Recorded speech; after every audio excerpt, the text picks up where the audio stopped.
Да, се враќаме во студиото. Како што најавивме, тука е господинот Љубомир Јосифовски, поранешен пратеник, тогаш од редовите на НСДП.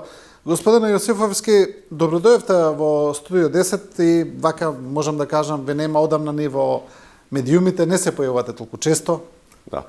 Ви благодарам на поканата, Ризвановиќ. Чест ми е да дојдам повторно. Немаше очигледно прилики. Претходно ситуацијата беше застаната на нивото на владата на Заев и на СДСМ, така да немаше нешто поинтересно да се каже. Тогаш кога имаше што да се каже, малкумина бевме, но кажавме. И се случи тоа што се случи, цената беше платена. Да. Добро, ќе се обидеме да направиме една анализа на политичката сцена, на актуелните политички случувања, отприлика и со претходниот гостин разговаравме на таа тема, ќе се обидеме да најдеме и некои други агли, но отприлика тие се лајт мотивите кои сега се актуелни на политичката сцена. Еден од нив се разбира договорот со Велика Британија, како што владата го најавува, голем стратешки договор за долгорочен договор со стратешки партнер. До сега имавме еден стратешки партнер, тоа се Соединетите Американски држави. Ова, барем како што вели владата, е втор. За опозицијата не е баш така, тие не гледаат се уште, или како што велат, нема доволно информации за такво нешто, гледаат некаков меморандум за соработка. Како вие гледате на договорот? Па прво не е прв. И опозицијата треба добро да знае. Значи и претходниот министер Бујар Османи имаше подпишано сличен договор за стратешко партнерство со Велика Британија и за мене е малце дегутантно кога овој договор се прикажува во јавноста како задолжување. Мислам, било кој пратеник го знае тоа, а и по широката јавност како беше објавен договорот, таму точно е напишано дека се работи за стратешко партнерство кое што подразбира некаква рамка на делување за период од 10 години. И тука целата приказка според мене треба да застане. Значи, оние што разбираат знаат дека било кое задолжување или било кое партнерство во кој што двете страни имаат одредени интереси, започнува од првиот чекор. Ова беше првиот чекор со точна намена во одредени делови и дејности во кои што државата треба да најде соодветен интерес. Во случајов Македонија, како држава партнер на Велика Британија, очекува одредени активности кои што ќе продуцира со подобар квалитет на животот на граѓаните, меѓутоа и на стопанството само по себе. Да, се разбира дека тоа има и финансиска рамка, се спомнуваат цело време тие фамозни 6 милиарди кои би биле дадени. Се поставува прашање под кои услови, со кои камати, за кои проекти, но кога ќе се дадат, ако се дадат, се разбира, тогаш во тој момент ќе биде задолжување, нели? Се разбира дека другата страна мора да има некаков интерес во тој поглед, кога некој ви дава кредити за нешто, како и било кој што дава, тоа е сосема разбирливо, не е ни ништо спорно. Тука се поставува прашањето околу деталите, како обвинуваат и опозицијата и дел од експертите, дека нема доволно транспарентност. Гледайте, опозицијата ја разбирам, пошто критикува на база на политичка теорија, без факти и без аргументи. Значи, овој тип на договори сами по себе ја заокружуваат една целина во делувањето. И тука, ако било кој детално прочита, ќе види дека се работи за договор помеѓу двете држави во кој што Велика Британија обезбедува покрај експертска и консултативна помош, обезбедува и дел од средствата на ЮКЕФ. Тоа е нивната експортна агенција, тоест државна агенција која што ги стимулира експортите во Република Британија. На тој начин ги стимулираат нивните компании, нивното стопанство и го стимулираат извозот од Велика Британија.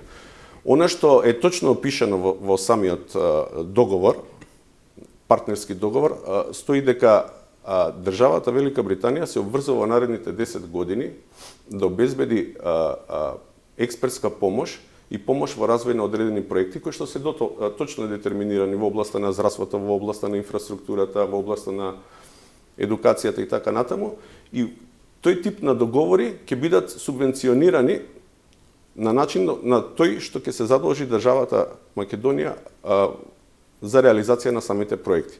И сега, кога експертите кажуваат дека ние денеска имаме задолжување од 5 милиарди фунти или 6 милиарди евра, тоа воопшто не е точно. Значи, за да се стигне до реализација на одредени проекти, тамо се предвидени голем дел на подзаконски акти и измена на законските регулативи во Република Македонија. Тој дел никој не го укажува.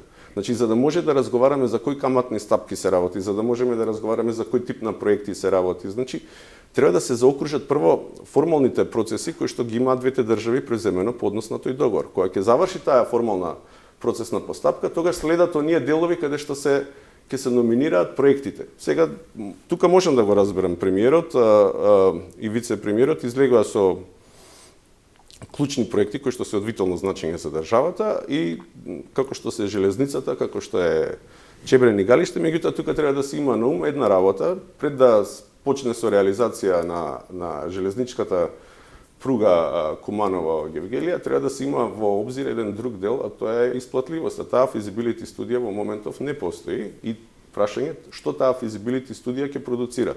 Дали тој тип на изградба на железница ќе има реална исплатливост или ќе нема реална исплатливост. Можеби транспортниот сообраќај сериозно влијае кон доходната страна на државата, меѓутоа од друга страна транспортниот сообраќај не сум сигурен дека е исплатлив во овој период, особено за пруга како што се предвидува 160 км на час. Тука има еден тон дебата кој што треба стручните и експертските лица кои што учествувале во градба на такви проекти да разговараат.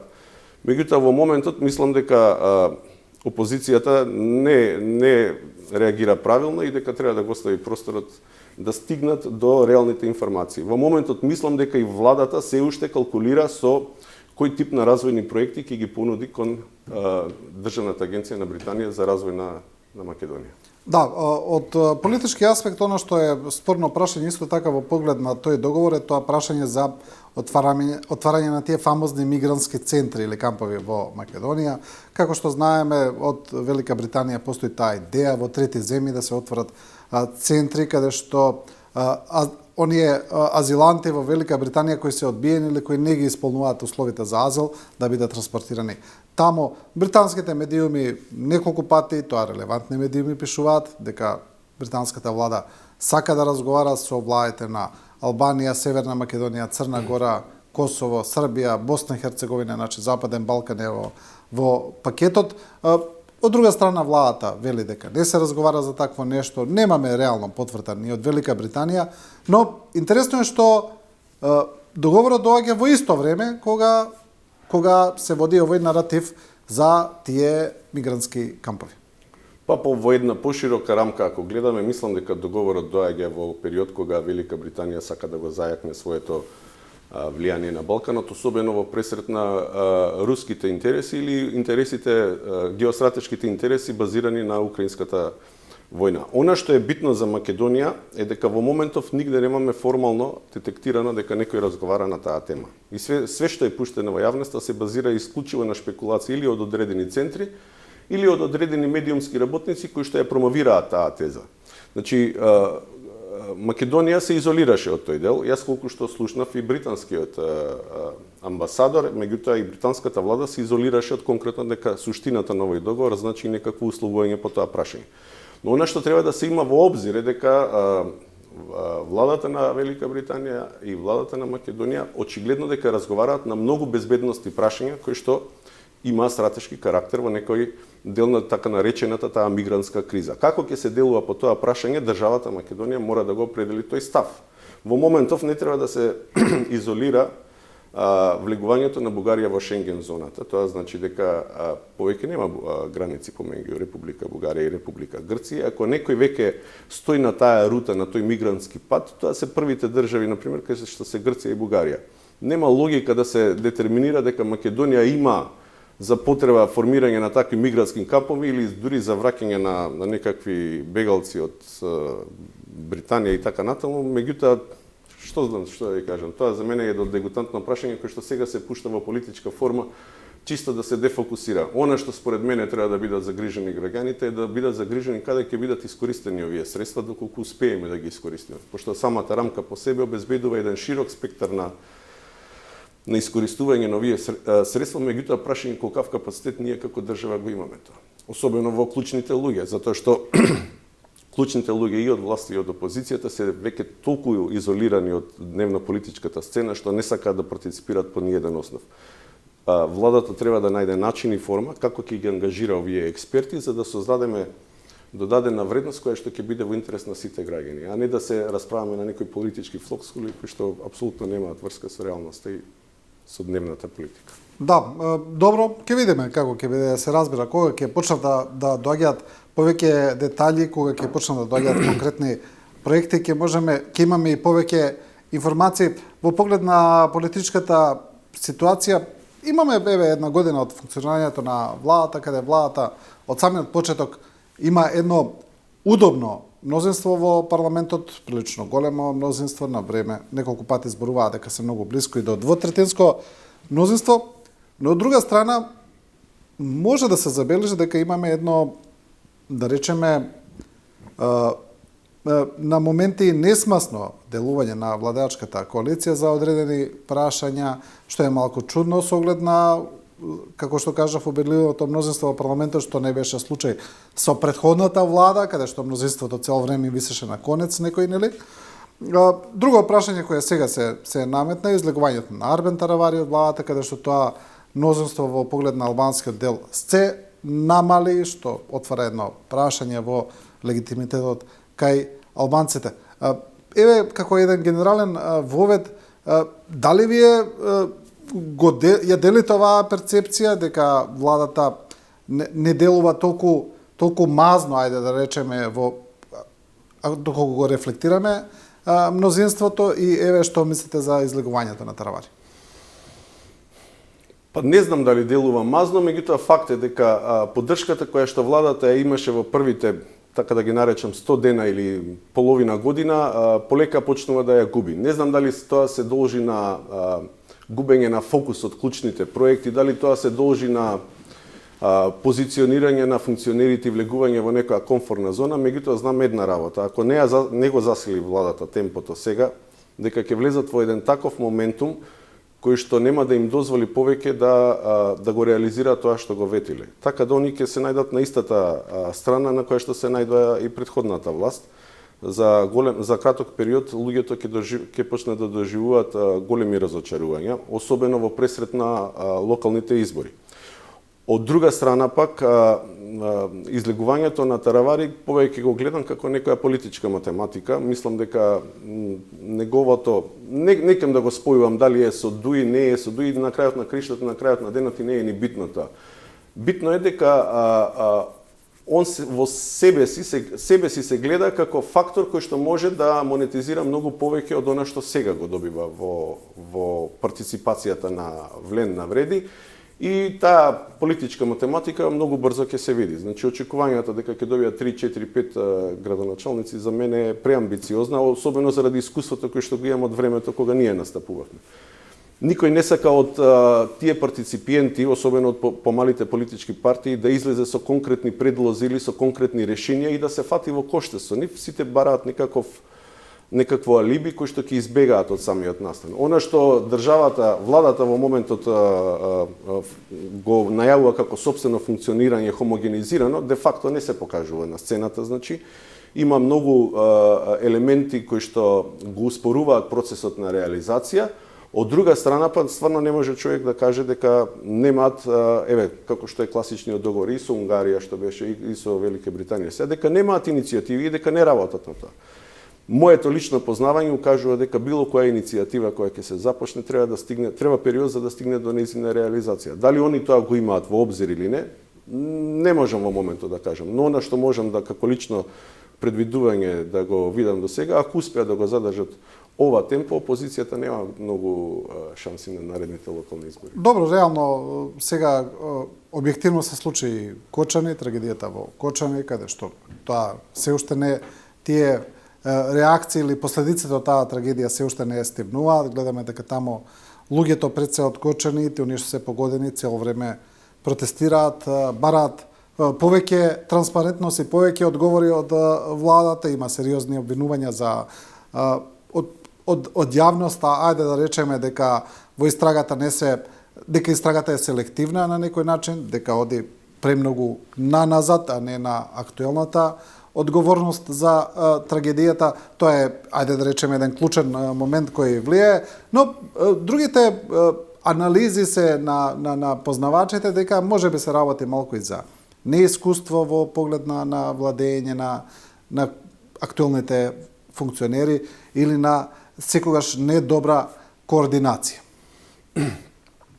За жал, тука можам да се согласам во вашата перцепција. Она што за мене лично треба да се стави како примарен фокус се двата елементи. Првиот е дека потхитно мора да се разговара со секоја фамилија поединечно и да се пристапи кон нивна понуда за помош во различни сфери. Тоа мислам дека не е направено на нивото на кој што заслужуваат тие граѓани. Не можам да зборам за загубата што оние претрпеа, таа е енормно голема и таа не може да се плати со било која цена. Меѓутоа, државата во овој момент и клучните фигури во државата треба да знаат дека покрај помошта што ја даваат, треба и лично да се појават на лице место со секој поединечно од нив.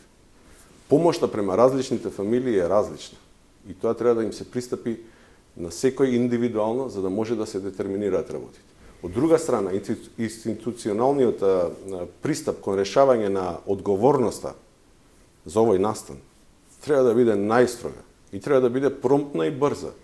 Не знам зошто во моментот не се реагира брзо како што се реагираше првите денови, но очигледно дека фамилиите на жртвите, голем дел од граѓаните се запознаени со информации и активности кои што државата во моментот не ги споделува. Ако постојат такви работи, институциите во системот треба да делуваат експресивно, јако и внимателно. Значи, мора точно да се реши тој проблем. Моje мислење е дека во овој момент голем дел од ресурсите кои што се запознаени со оваа област треба да бидат стриктно посветени кон решавање на овој проблем во Кочани и тоа не треба по ниедна точка да се занемарува. Значи, фамилиите на прво место и сите засегнати страни кои што се таму. Да, гледаме дека, еве, да речеме, од тие политички случувања излезе и прашањето се реактуализира на некој начин за една изборна единица. Го отвори премиерот Мицкоски, кај што рече дека тој е подготвен, ВМРО-ДПМН е подготвена да го поддржи тоа прашање и побара да се врати гласањето кај диаспората. Се вклучи и неколку помали политички партии кои и цело време го бараат тоа. Од каде вие, бидејќи сте биле вклучен во парламентот, од каде сега тоа прашање одеднаш изникна на површина и се врати во јавноста? Па ја не знам кој се фати на политичката јадица, меѓутоа факт е една работа. Све што се говори на таа тема во моментот е безпредметно. Прво, и самиот премиер најави дека нема време за оваа промена да се случи во рамките на локалните избори. Тоа значи дека ако редовните избори се во наредните за 3 години од денеска, тоа значи дека таа тема ќе биде тотално разводнета. Моje мислење е дека е само една... особено доколку има и предвремени парламентарни избори. Па, како би имало предвремени? Што е потребно да се случи за да има предвремени избори? Која е мокта што ќе ги направи тие предвремени избори? Ние немаме капацитет моментално во опозицијата која што е доволно јак за да ги мотивира предвремените избори. Не, власта може да се ги свика сама. Па добро, тоа се случи во 2008 година, да, Груевски го направи, мислам точно бевме, ако сака да се репозиционира. Да. Меѓутоа таа работа донесе еден друг елемент, донесе една автократија која што и текако после ја плати скапо цената ВМРО-ДПМН. Значи, дали ни е повторно тоа потребно? И дали се они сигурни дека ќе го добијат тоа што го имаат сега ако имаме повторни предвременни избори? За мене не сум сигурен и јас не би делувал на тоа, особено ако ја сакаат Македонија. Ако си ја сакаат државата, нема потреба да се замара за предвремени избори. Ова мнозинство има доволно капацитет да ги решава работите и они покрај правата ги превзема и одговорностите и сега треба да се носе со одговорностите. Да, битката не е лесна, да, битката изискува квалитетни луѓе, квалитетни капацитети, иновативни идеи, иновативни решенија и пошто тоа го бара, тоа го понудија на изборите, они треба да се фатат во коштец. Дури би им препорачал една друга работа, ако се доволно паметни, со оглед на тоа дека во владата се вклучени двете, и левата и десната политичка провиненција. Нека не го занемаруваат фактот, не е битно распоредот на снагата која колкава е, нека не го занемаруваат фактот дека граѓаните на Република Македонија ги интересира дека правите луѓе треба да дојдат на прави места. Тоа го даваше како изјава еден поранешен премиер висок челник на опозицијата, меѓутоа во моментот кога ја доби шансата да го реализира тоа, го фрли на страна. И со тоа фрли еден тон квалитетни луѓе во бестрага, што би се рекло, чисто за да ги задоволат своите собствено партиски интереси или малтене и лукративни лични интереси. И го гледавме тоа и го видовме да каде заврши. Ако сега сака некој вистински да делува, и ако се осеќа патриот во душата, тоа треба да го направи на вистински начин. Значи треба да најдат начин и форма како да делува за да не остане државата. Во спротивно, долгорочно гледано, ние одиме во бездна. И за тоа е свесен секој граѓанин во Република Македонија. Значи мислите дека воопшто тоа прашање за една изборна единица и за повторно гласање на диаспората повеќе се користи за некаков политички спин во моментот, отколку за реална шанса има? Па, барањето прво не е ново. Нити го измислија Павле Трајанов, нити ЛДП, нити било кој друг. Значи, стои на масата 20 години од моментот од кога се смени последниот политички модел. Ако сакаат да го реализираат, тоа треба да го најдат тајмингот точно. Значи, има стотици предлози за вакви измени на законот. Прво, во моментов, ниту е време, ниту има можност да се менува овој закон. Второ, може да ги започнат дебатите, значи дебатите не им треба јавност, дебатите може да ги прават на друг начин. Ако сакаат реално да разговараат за една изборна единица, ако сакаат реално да разговараат за усогласување на ставовите помеѓу власта и опозицијата, тогаш тоа треба да го прават на некоја друга маса, а не во јавноста нас да не замараат. Државата има други проблеми, значи граѓаните имаат други проблеми, екзистенцијалните проблеми кај граѓаните се примарни во моментов. Државата треба да се потруди како да го финансира буџетот и како да го подобри квалитетот на животот на граѓаните. Да, кога зборуваме за тоа, тука се разбира евроинтеграциите, приближувањето кон Европската унија, уште едно вечно прашање. Не гледаме, господине Јосифовски, дека се работи на некаков, или барем ние не гледаме дека се работи за некаков конкретен план за одблокирање на европскиот процес и после посетата на високите челници на Македонија и пресовите со председателот на владата, отприлика гледаме дека истиот наратив. Антонио Кошта беше можеби најригиден кога кажа нема план Б, тоа е планот, направете ги уставните измени, нема за што се разговара. Гледаме дека и во соседна Бугарија се носи резолуција во тамошното собрание, дека нема да има никакви други преговори, разговори. Од наша страна истите пораки бараме гаранции, бараме репреговарање и така натаму. Значи, не гледаме дека воопшто се доближуваме кон некаков можен договор по оваа прашање. Па гледате, во контекст на евроинтеграциите, вистина е тоа што го кажувате, не гледаме некои активности. Ама јас ќе бидам искрен до крај, па оние активности што ги гледавме кога самостојно се деклариравме дека сме завршиле големи работи со сликите по авиончиња и на крај испаднаа дека се лажни работи, не ни треба. Значи, јас претпоставам дека системите во државата, министерствата и функционерите кои што ги има земена позициите, ги работат. Факт е една друга работа. Значи, оваа влада покажува многу поблиски релации со америчката влада во контекст, апропо релациите со Европската унија. Меѓутоа, според мене, тоа не е правилно. Значи, треба да се најде балансот. Значи, Европската унија е наша примарна цел. Од тој аспект гледано, не сум сигурен како сите ставови кои што беа презентирани пред изборите како политички ветувања и сега за време на избор за владењето на оваа влада ќе бидат исполнети од страна на премиерот. Мицковски треба да има на ум дека тврдите ставови во политиката не постојат. Постојат балансирани ставови, постојат бартен аранжмани во кои што едната страна дава повеќе, едната помалце.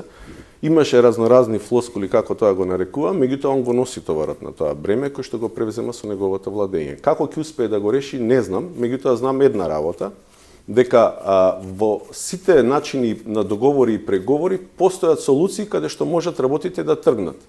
Ние во моментов имаме проблем каде што работите не ни тргнуваат.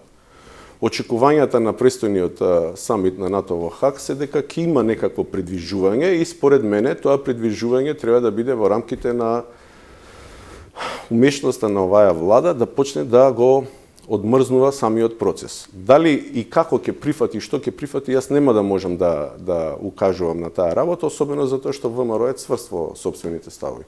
Она што треба да го знае македонската јавност според мене е дека Европската унија ни е потребна на нас, ама сме и потребни и ние на неа. Така да тој став треба да го имаме по целокупното делување. Да, сега имаме, утре треба да почне расправата во Европскиот парламент за таа резолуција за Македонија, каде што ги има амандмани пред се од бугарскиот пратеник од ГЕРБ, каде што повторно се оспорува македонскиот идентитет. Тоа го искористи премиерот неколку пати да прати пораки по тоа. Гледаме дека реториката е иста отприлика и од двете страни, ајде да речеме. Мицкоски вчера кажа, сега Европската Унија има шанса да докаже дека навистина го почитува македонскиот идентитет, иако сега е прашање дали е тоа прв пат, дали бидејќи знаеме дека македонскиот јазик е одамна влезен во Европскиот парламент. Но ајде, друго е прашањето. Дали мислите дека оваа резолуција доколку се донесе, сосема известно дека ќе се донесе во позитивна насока за државата, бидејќи се гласа со мнозинство, дека може да биде дел можеби од тој некој пакет кој би бил, да речеме, Европската Унија, да, го потврди нашиот идентитет, ајде сега гласате за останалите измени. Сама по себе резолуцијата, според мене, има значение, меѓутоа не во обемот на кој што тоа јавноста, особено македонскава јавност, си дава значение. Значи, бугарската страна го злоупотреба преку доставување на тој тип на амандмани, меѓутоа тие сами по себе немаат никакво значење. Оно што е според мене генерално влезено во политичкиот дел е дека Европската Унија повторно се враќа кон Македонија и апропо договорот кој што беше потпишан со Велика Британија, Европската Унија чувствува веќе и обврска, не само шанса, веќе и обврска во разговорите со оваа влада да наметне еден друг тип на пристапување, а не оној кој што беше наметнат од во изминативе недела дена од типот на препораките на Кошта или на сите тие работи. Јас се сложувам во делот на преговарањето дека не може да има фиксен став, дури и позицијата на Европската Унија дека тоа треба да биде прифати или откажи. Не постои такво нешто. Значи, рамката која што е поставена стои на масата. Како ќе се реализира истата, треба да цени тој кој што има одговорноста. Во моментот, ставовите на оваа влада ги знаеме. Ако се они капацитетни да обезбедат дополнителни начини на функционирање на Република Македонија, како што е, например, рамката што беше поставена со Унгарија, како што е рамката што се поставува со Британија, тогаш пеки, граѓаните треба да бидат тие кои што ќе одлучат во периодот кој ќе дојде местото за носење на таа одлука. Да, тоа е она вечно прашање доколку не можеме во Европска Унија или доколку Европска Унија не сака, можеме ли сами, можеме ли ние, или како што велеа некои поранешни политичари, функционери, ајде да речеме, ако Европската Унија не сака, ние ќе ја донесеме Европската Унија тука, но тоа, господин Јосифовски, се сведува само на флоскули, кои ги слушаме веќе со децении. На крајот на краиштата, никој нас не ни брани да ги спроведеме европските стандарди. Ги имате преговарачка рамка, спроведете, а вие не морате да формално да влезете. Спроведете и ќе добиете европски стандарди. Кој нас не ни брани да го направиме тоа? Па така е, тие флоскули базираа сепак на флоскулите кои што беа дадени од Европската Унија. Да не заборавиме дека Европската Унија ни вети многу, а исполни премногу малце. Грешките што ги направија некој во минатото, ќе ги плаќаме сите ние сега. И сега во таа позиција кога сме, ако треба некако да калкулираме, во ред се согласувам со вас. Значи нас не ни треба Европската Унија за да ги исполниме европските стандарди. И тука мислам дека треба да биде фокусот на оваа влада. Ако збориме за политичката реторика, тогаш треба да најдат форма и начин како тоа ќе го прифатат или ќе го одбијат, не во стилот дека граѓаните повторно треба да излегуваат на референдум. Не, треба оваа влада да си ја понесе одговорноста и за едната и за другата одлука. Таа е нивна одлука, меѓутоа ние како граѓани треба да бидеме на чисто. Единствен начин за да останеме бајпасирани или да гледаме како наблюдувачи од страна граѓаните на Република Македонија треба да бидат задоволни од тоа што го прави оваа влада. Не можам да кажам дека веќе имаат време, се уште се во почеток, една година се скоро заклучно со 20 мај оваа година, значи една година се на позиција, ние сакаме да видиме дела. За да може да видиме дела, треба да прават конкретни работи. Не да се обидуваат да фрлаат магла. Нас не интересираат локалните избори како политичка тема која што треба да не преокупира наредните 6 месеца. Нас не интересираат дела, кои ќе дојдат локалните избори, секој од нас точно знае кој за кого ќе гласа. Меѓутоа во моментот државата треба да прогресира. Ние немаме сериозни проекти, освен овие што беа презентирани во рамките на договорот со Велика Британија, кои што ќе не воведат во некаков потенцијал или во некаква надеж дека нашиот квалитет на живот ќе се смени набрзо. И од тука очекувам, значи еве последната информација од Министерката за финансии дека ние ќе ги намалиме царините со Америка на ниво на безпредметно 0% или 2%, нема многу значење на нас. За нас. Да, и доколку ние сега зборуваме за локалните избори, повторно влегуваме во тој момент каде што се друго ќе запре и така натаму. Гледате ли вие јасна, барем волја на владата, не зборувам за визија, не знаеме дали имаат, но дали гледате волја за спроведување на клучните реформи? Бидејќи кога дојде на власт, на позиција, премиерот Мицкоски многу често зборуваше за реформи во судскиот совет, за распуштање, па тоа беше оспорувано, треба, не треба, може, не може. Зборуваше често за судството, за правосудните реформи во ред. Не е тоа спорно да се зборува за тоа, но дали гледате дека активности на тоа поле за суштински реформи, бидејќи знаеме дека од правосудниот систем владее зависи правото и правдата, од тоа зависи борбата со корупцијата, од тоа зависи животниот стандард, се е поврзано. За волја на вистината, волја видовме и кога дојда, ја гледам и сега. И желба да ја кажам. Меѓутоа, сега е веќе последна година време за реализација.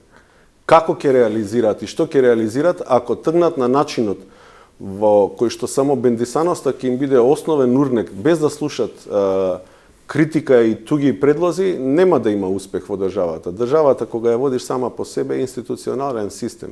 Не може да зависи од поединци. Да, поединци може да бидат појаки да влечат понапред, меѓутоа генерално зависи од сите нас. Ако не се охрабрат во овој момент да пружат рака на целокупниот потенцијал, тука го вклучувам особено политичкиот, во развојот на одредени цели да побараат дури и помош ако е потребно, нема да имаме развој. Од тој аспект гледано, локалните избори сами по себе ќе ни донесат штета. Нема да ни донесат некоја сериозна промена. Значи, влегувањето и фаворизирањето на поединците на крајот на криштата, зошто ни е потребна политичката кампања? Да ги оставиме граѓаните самостојно да размислуваат. Државата треба да ги превземе, особено владата, треба да ги превземе сега чекорите на развој. За да може да ги превземе чекорите на развој, таа доволно и беше време за консолидација од една година, да се позиционира, да се стават на одредени функции на одредените. Сега нас ни требаат реализација, ни требаат проекти, ни требаат луѓе за реализација на проекти, ни требаат идеи. И сето тоа, ако има капацитет државата или ако веќе е оформено, ние треба да почнеме да ги гледаме делата. Да не влеземе во еден простор во кој што наредните 6 месеци, знаете дека секојаш државата кога влегува во избори, стопанството трпи штета. А како трпи стопанството штета, така и граѓаните. Значи, според мене, најбитно е во моментот да се фокусираат на она што значи економија и развој на квалитетот на животот на граѓаните. Да, добро. За крај, да не оставаме на страна и опозицијата. Како гледате на нив, вие, вашата поранешна партија НСДП се уште во коалиција со СДСМ, така барем кажа. Како гледате на опозицијата? И тоа е сега малку веќе со оглед на слабиот рейтинг на СДСМ, и тоа е прашање порано кога ќе кажавме опозиција автоматски се мислеше на СДСМ, сега веќе тоа е прашање дали е само СДСМ, тамо и левица која е прилично силна, тука и ДУИ во албанскиот дел. Како гледате на целото функционирање тамо? Па како гледам? Жално, мислам, они може да го искористат нашиот модел, например. Еве, сите челници сега што седат во опозицијата, може да го направат тоа што нас како пратеници во 2014 година не убедија и не го направија. Место да седат и да не доаѓаат на седници, нека излезат од собранието. Една година посекако ништо не направија. Значи, опозицијата е на најниско можно ниво. Ние барем бевме отсутни од собранието. Наш со бојкото, да. Да, нас Заев не држеше во наводници, опозицијата тогаш донесе одлука да не влегуваме, да го бојкотираме собранието, и ние скоро една година не бевме влезени 9 месеци. Они се една година во собранието и ние немаме никаков ефект од нивната работа. Како што може да видите, СДСМ е посветен на целосно на внатрешното реконструирање. Каков ефект има тоа, она што јас го гледам лично, за мене е безпредметно. Тука, например, имав прилика пред некој ден да ја видам поранешната пратеничка Софија Куновска и да ви кажам, ако таа личност се охрабри да се кандидира за локалните избори, повторно ќе го докаже ефектот дека СДСМ имало квалитетни кадри. А зошто тие биле избркани, зошто тие се издвојувале, зошто тие се тргале на страна, тоа нека размислува опозицијата. Очигледно во моментот не знаат каде тераат и затоа ќе им треба сериозен простор. Затоа кажувам дека предвремените парламентарни избори нема да донесат ништо на политичката сцена. Ако сакаат веќе нешто да прават, тоа е прва локација им е собранието. Комотно можат, значи има еден тон работи каде што комотно можат активно да партиципираат или да сугерираат како да се поправат. Начинот на кој што во моментот делува опозицијата за мене е катастрофален. Да. Добро, господин Јосифовски, ви благодарам за ова интервју. Кажав уште на самиот почеток во најавата дека ве нема одамна во јавниот простор, па еве да се надеваме дека ќе ве гледаме почесто. Па еве се надевам, барем во делот, гледате, би сакал да бидам присутен, меѓутоа во делот на развојните програми од политиката. Значи државата ни е единствена и уште таа ни остана. Ако тргнеме кон просторот за разнебитување неизино, ќе биде многу тешко за сите нас. Очигледно дека падови имаше од сите влади до сега. Оваа влада има шанса. Јас не сум љубител нити поддржувач на владата, меѓутоа сакам да оставам простор, особено затоа што после 20 години се случува едно порамнување повторно. Значи НСДП во 2006 година влезе со ВМРО ДПМН во коалиција. Тој начина и пресликан сега ја знам во коалицијата. Очекувам дека тоа партнерство ќе доведе до едно пошироко партнерство во иднина, кога државата ќе може да функционира на мнозинство од типот на германското мнозинство, значи каде што левата и десната страна ќе застанат еден покрај други, независно од нивните политички провиненции, ќе застанат во интерес на државата. Развојот да биде примерен за сите. Ако тоа не го разбереме, очигледно е дека тонеме се подлабоко, младите луѓе ни одат, ама тоа не ни одат од сега, ни одат задните 20 години. Сега почна и старите луѓе. Ако збориме за одење на старите луѓе, јас можам да ви кажам дека има многу луѓе моја генерација кои што размислуваат со целосна фамилија да се иселат. Така да оваа генерација на политичари која што во моментот функционира треба да свати дека пенкалото кое што го држат е вистински тешко, затоа што е во правец на битисување на државата. Ако они не го разбираат тоа, треба да го остават просторот на некој друг да го прави. Владата особено треба да се носи со тој товар. Не смеа да прават грешки, не смеа да прават пропусти кои што ќе ги бележат. И обратно, доколку има таква работа во целокупниот систем на нивното делување, треба веднаш да ги санкционираат. Да. Добро, господин Јосифовски, ви благодарам за овој интервју. Ви благодарам вам.